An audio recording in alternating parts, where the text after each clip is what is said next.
Okay, let's start today's my topic.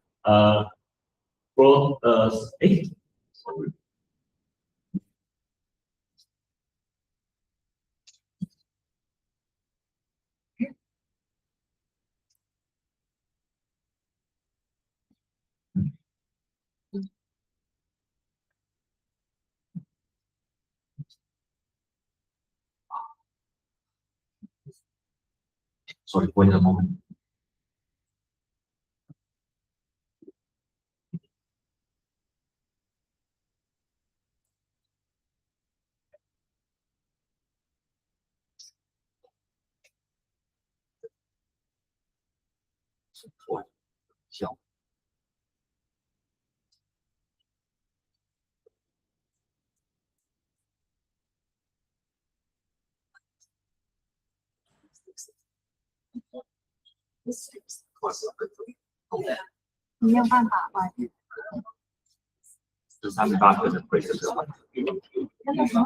Presenter.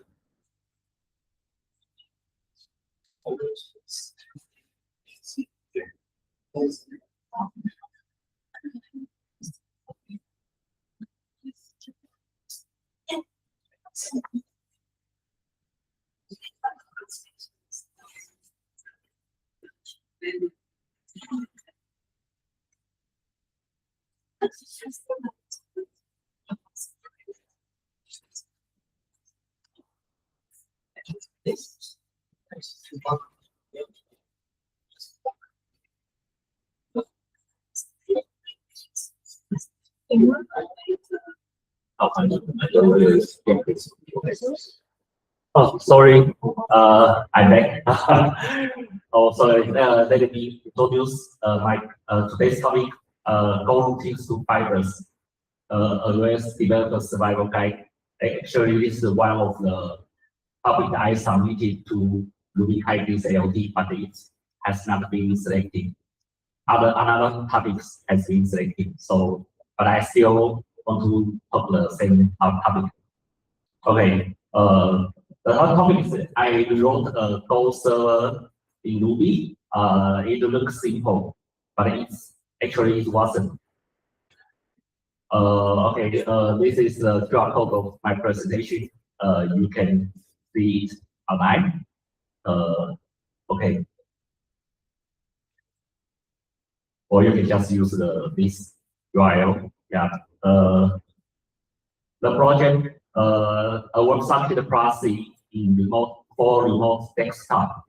It was originally written in Go. I rewrite it in Ruby. It's because two reasons. First, I want to integrate this with REST application, and the second, I want to prove async can be handled real infrastructure. This is the architecture picture. It shows the browser connects this server named Lens over WebSocket, and the Lens connects to the backend's Apache guacd, which is a very long like remote desktop application.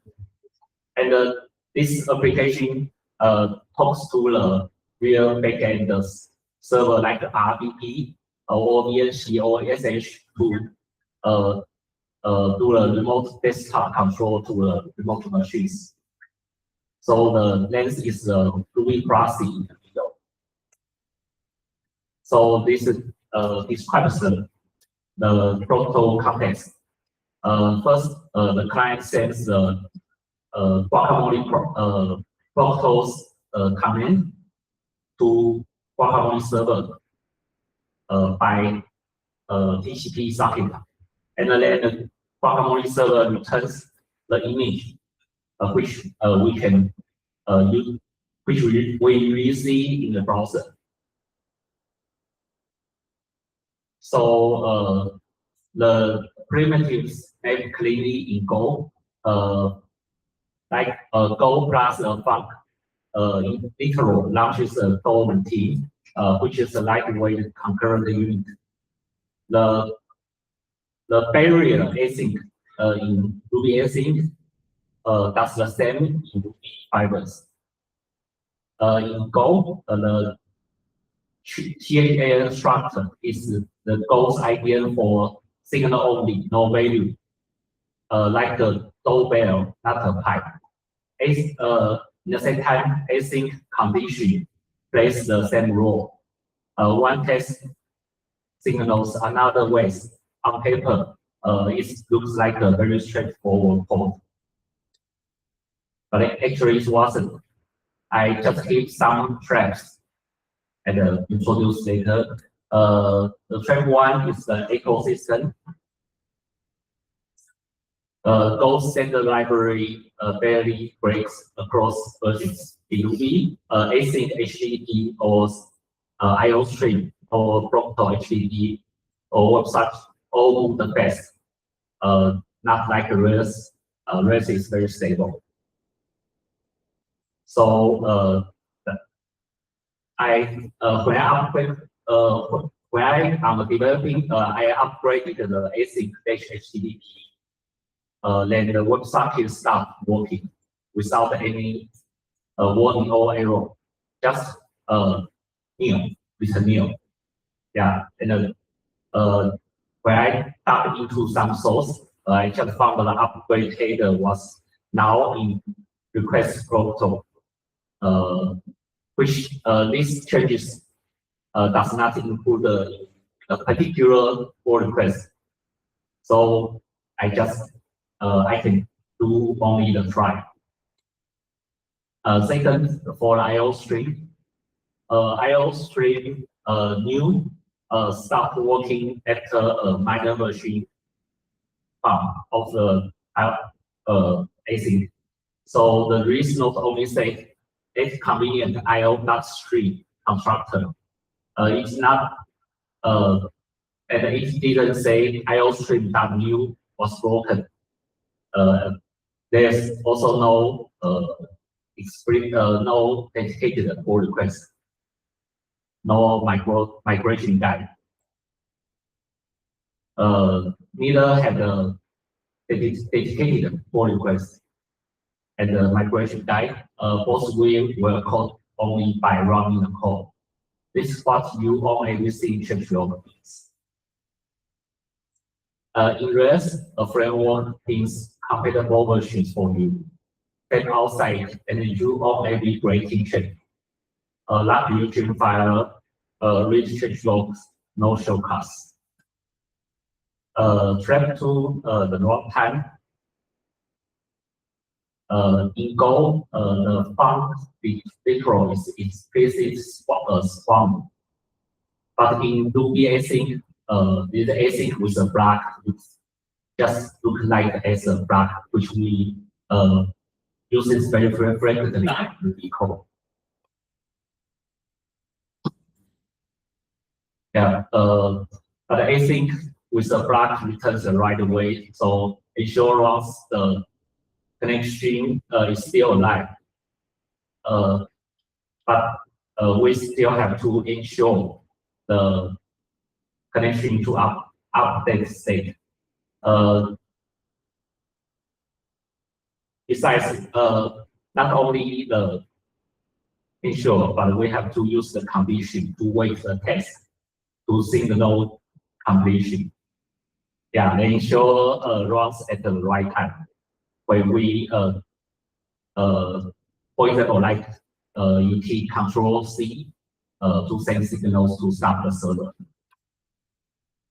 Yeah, but actually async with a block means like the Go literal is a spawn, not only in yellow. So this behavior is not like the Ruby code blocks we know. The third track is the operating system. In Go, you handle signals inside the Goroutine. In Ruby, you have to write a track,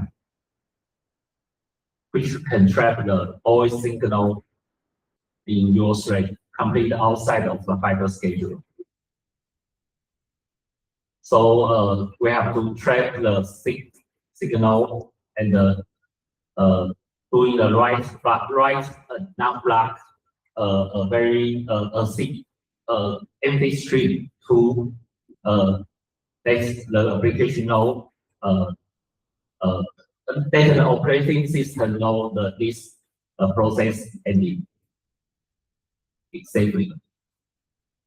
So this is not a bug, but this action is a bit weird for a web developer like me.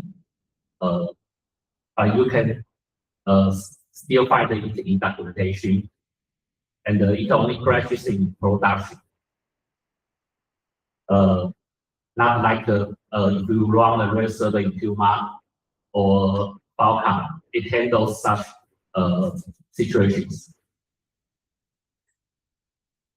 All these three tracks share the one root, which is cooperative scheduling. Go is Preemptive.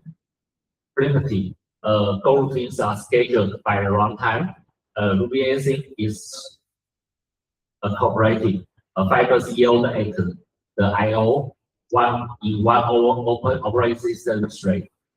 Once you internalize this, all these traps make sense. And we have to take aware about the ecosystem, not like in REST. You have to check the AV change when you upgrade the version, and you have to know what is I/O pipe and the fiber. Yeah, this is the real product I have made. This is used like you can connect to the remote desktop by your web browser. Yeah, so ruby-async works for real infrastructure, but you have to unlearn REST conventions and Go and assumptions. So if you want to write an application not only in REST. Thank you.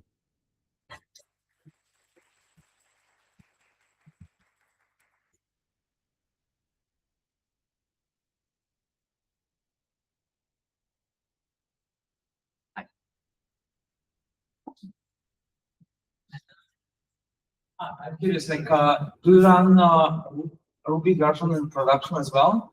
Huh?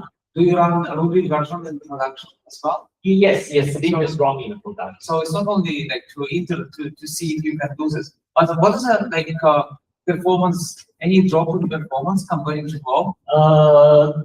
This is a very simple one, which only translates the protocol from WebSocket to GC bucket, and I found at least what I can see the FPS in Go and Ruby, there's no difference.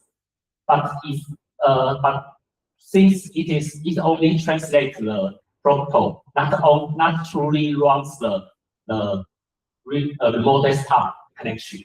So I have not benchmarked it yet, but I have already applied in many customers of this product. This product is an optimized one, so I have to deploy it on customers' machine. And until now, I didn't see any performance issue. Yeah, I've tried at least to connect maybe 10 or 50 people in the same time, and there's no specific question. I have used the ruby-async framework like event machine 8 years ago, and before the H cable, before REST has H cable, I found it can handle even for event machine, it can handle more than 10,000 connections in the same time in one process. So I believe all this such simple target is okay. Yeah.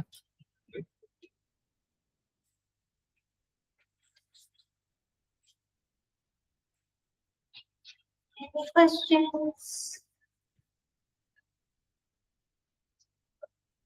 你可以用中文问。今天只是因为有包括讲的时候讲的意思。对。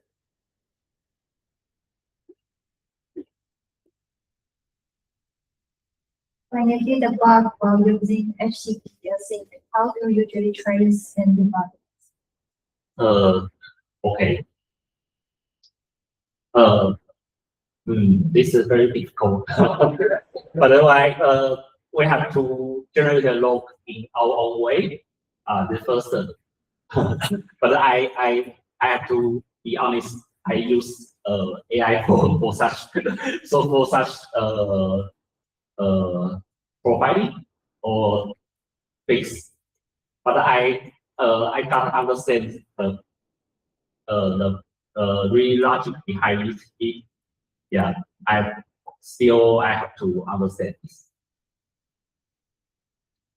This is not like REST prepared any log infrastructure for you.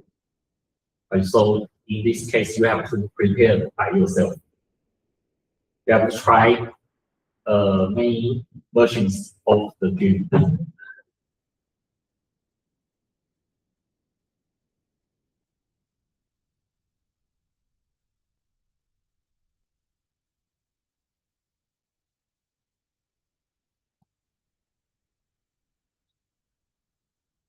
Any questions? No? No? Okay.